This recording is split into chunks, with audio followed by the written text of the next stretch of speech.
Magandang araw po sa inyo lahat. Sa inyo dyan sa Pilipinas at maging dito sa Amerika at sa ibang panig ng mundo. Lahat tayo naman mga Pilipino ay worldwide na ngayon. Okay? At malaking bagay ang ginagampanan ng mga overseas Filipino workers katulad namin na nakapagbibigay ng enough dollars sa Pilipinas. Kaya hindi nyo kami pwedeng sabihin na wala kaming nagagawa dyan sa Pilipinas.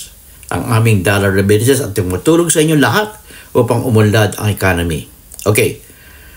Nagbanta na hawa. Bago ko magsimula, paki-subscribe na lang po yung channel ko, no? Diyan po sa baba. Pindutin niyo lang yung red button at konektado na kayo. Ito ay libre.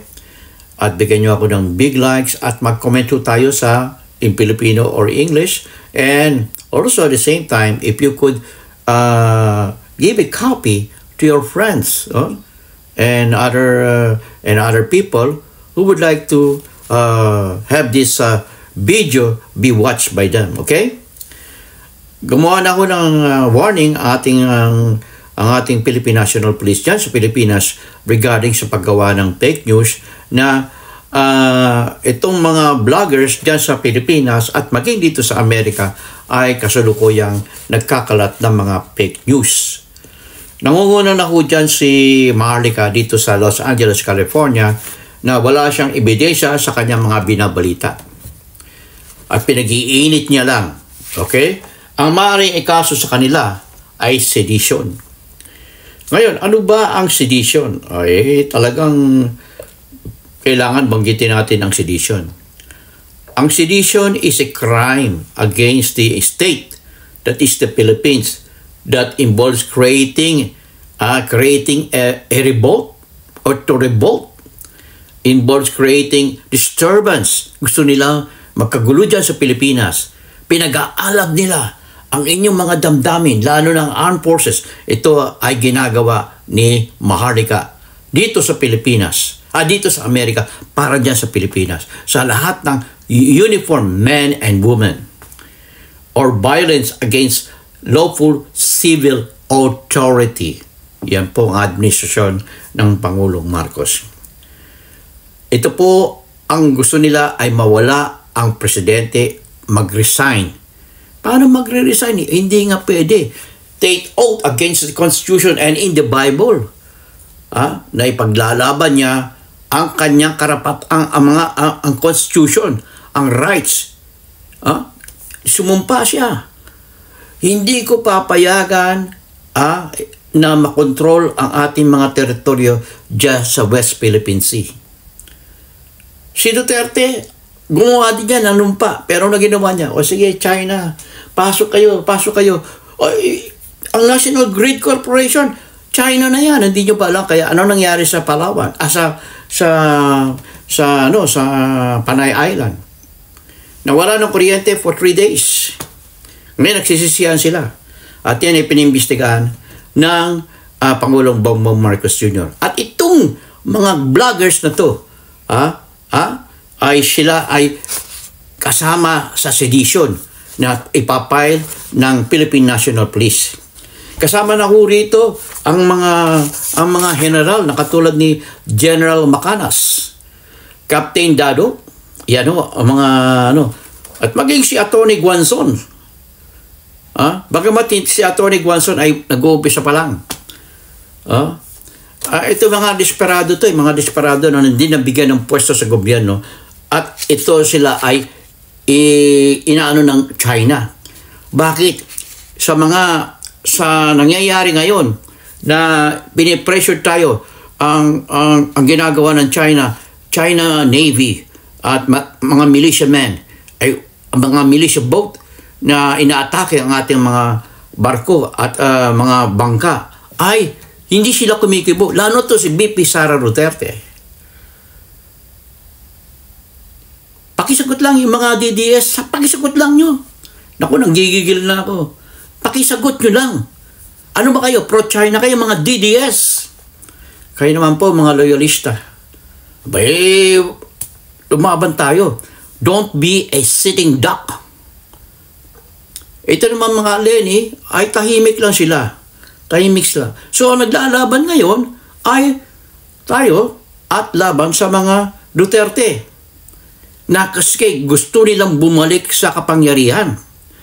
Tanong ko sa inyo mga Pilipino, kung babalik ba si Duterte, ang mga Duterte, dyan sa pamahalaan at sila ang magiging administrasyon, gaganda ba economy? Ano ba nangyari kay dating Pangulong Rodrigo Roa Duterte? Gumanda ba economy? Bumaksak nga eh. Ilang milyon ang utang natin?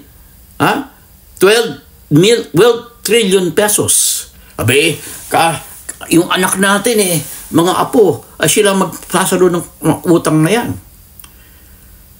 Ngayon, itong si Bongbong Marcos ay nagbayad na ng utang natin.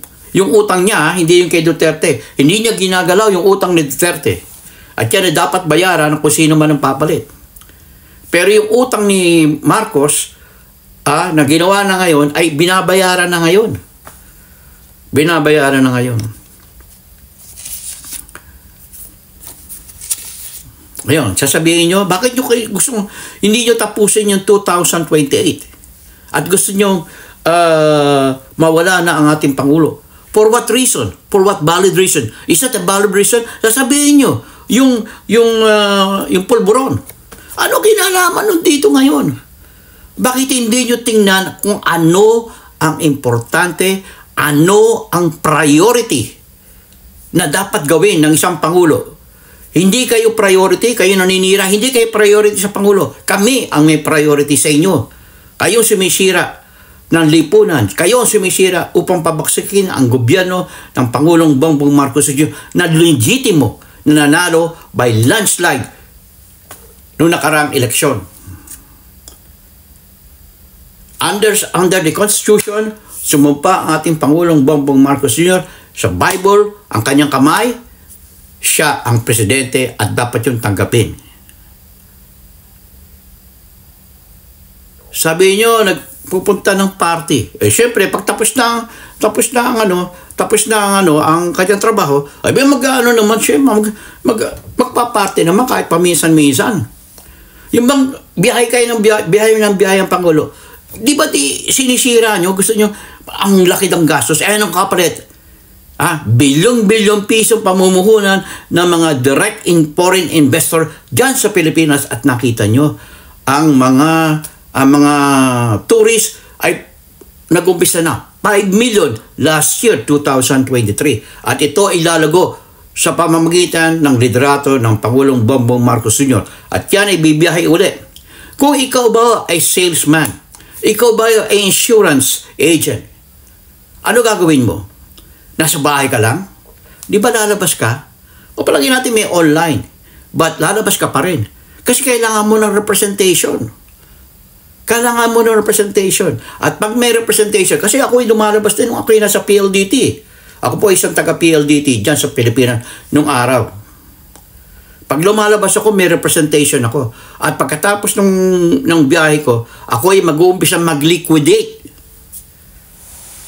Naiintindihan niyo ba sinasabi ko?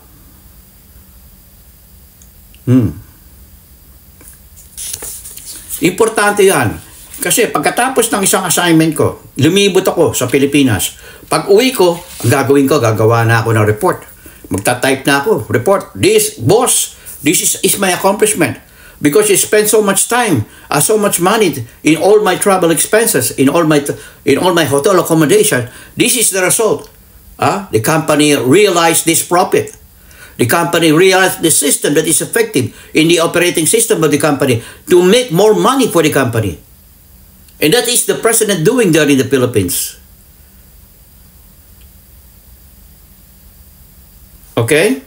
You, Maharlika, can you engage me in a debate with this kind of issue? And all of those bloggers, even the retired generals, I invite you to a debate in English.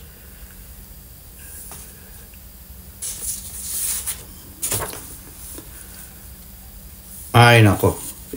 Nakakadismaya kayo mga bloggers diyan. Just to earn money, you want it a dirty money. You want the country go like you doing a destabilization. At pag nagkaroon ng destabilization, papasok ng China. Kayang-kaya na tayo. Kayang-kaya na tayo. Kaya the Philippine National Police is now doing its best to control you. Guys, YouTube channel, Maharlika here in America, sino pa to? Yung mga general, General Macanas at Captain Dado. At ang bagong lipunan din, mag-isip-sip ka ngayon, bagong lipunan. Bagong Pinas, malit pala yung channel mo. Ano gusto mo, makulong ka? Sedition, naku, laking problema niyan. Ulitin ko, ano ba sedition? Ang sedition ay napakamatindi. Sedition, conduct or speech inciting people to rebel against the authority of a state. Ginagatungan nyo para mag-alsa ang taong bayan. Mag-alsa ang mga sundalo. Gusto nyo magkudita. Ikaw, Pangulong Rodrigo Duterte, you are a lawyer. Right? You are a lawyer and you are a prosecutor. You can deny that. You cannot deny that. You are telling the people, and you tell the people too, that you killed many people during your term as a mayor in Davao City. At many instances, at yan ang katunayan na ang ICC ay nandiyan na sa Pilipinas, maaaring nandiyan na sa Pilipinas, and they are going to investigate what's going on during your 6-year term as president and why so many people were killed. 30,000 people were killed illegally without due process. Even the infants were killed, and the children too. And the most who were killed were the lowest class of the country, the lowest class of the citizen of the country. Okay, I do hope that you guys will think it over. Now it's time for you to make some assessment and evaluation of all these bloggers. I suggest, or you decide whether you're still going to support these bloggers. Okay? So this is your host again. In God we trust, never hold your peace. I'll see you in my next vlog.